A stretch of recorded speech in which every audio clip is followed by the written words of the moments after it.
Hello hi viewers, welcome to the బీసై channel. అందరూ ఎలా ఉన్నారు? నేను చాలా బాగున్నానండి. ముందుగా అందరికీ వరలక్ష్మి వ్రతం శుభాకాంక్షలు. నేను శ్రావణ మాసంలోని చివరి వారంలో వరలక్ష్మి వ్రతం చేసుకున్నాను. మీరు వరలక్ష్మి వ్రతం ఏ వారంలో చేసుకున్నారో నాతో కామెంట్ బాక్స్ లో తప్పకుండా తెలియజేస్తారు కదూ. నాకు ఈ వరలక్ష్మి వ్రతం చేసుకోవడం ఎంతో సంతోషాన్ని ఇచ్చిందండి. ముందుగా నేను ఇక్కడ ద్వారానికి బంతిపూల దండ పెడుతున్నాను. చూడండి, బంతిపూలు పెట్టంగానే ఎంత బాగుందో. తర్వాత ఇక్కడ గడపలకి పసుపు పూస్తున్నాను. పసుపు పూసిన తర్వాత వాటి మీద కుంకుమ బొట్టుగా పెడుతున్నాను.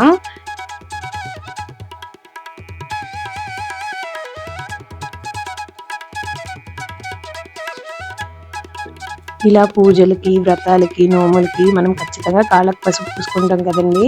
ఇది భలే నిండుదనాన్ని. తర్వాత నేను ఇక్కడ అమ్మవారిని రెడీ చేసుకుంటున్నాను. ముందుగా కొబ్బరికాయకి పసుపు పూసి కుంకుమతో బొట్టు పెట్టాను. తర్వాత అమ్మవారి రూపుని ఆ కొబ్బరికాయకి ఒక తాడు సహాయంతో కట్టానండి. ఇంకా అమ్మవారికి నగలు వేసి ఇలా అలంకరించాను. చూడండి, అమ్మవారి ఎంత నిండుగా ఉన్నారో కదా, ఎంత అందంగా ఉన్నారో. ఇంకా పూజ మొదలు పెట్టుకున్నానండి. దీపారాధన చేసి పసుపు గణపతిని పెట్టుకున్నానండి. అష్టోత్తర శతనామావళితో గణపతిని పూజ చేసుకున్నాను.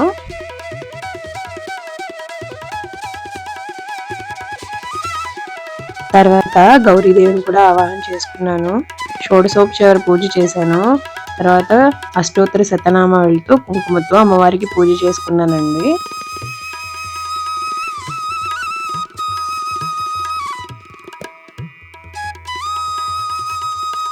చివరగా వరలక్ష్మి వ్రత కథ చదువుకొని దండం పెట్టుకుంటున్నానండి.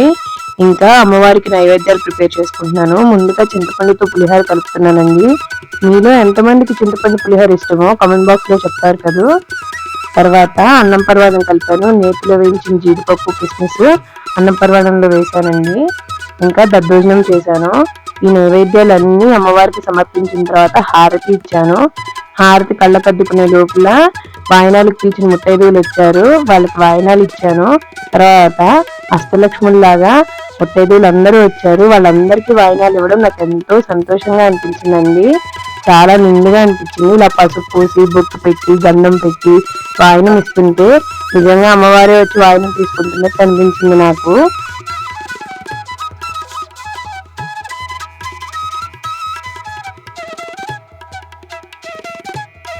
దగ్గర వాళ్ళండి పిలిచిన ప్రతి ఒక్కరూ వాయనం తీసుకోవడానికి వచ్చారు.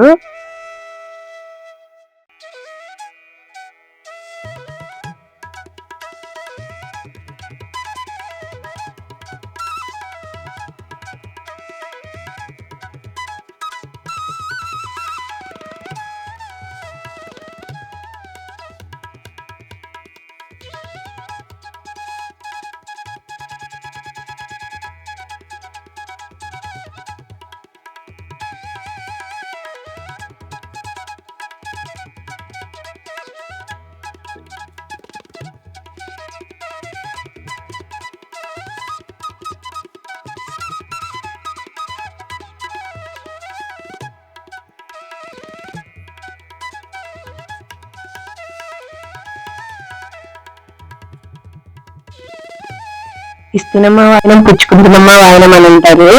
ఆ వాయనం తీసుకుంటున్న ఎవరు అంటే నేనేమ్మ వరలక్ష్మీదేవిని అంటారు. కోరికని వరం అంటే ఇస్తున్న వరం అంటారు.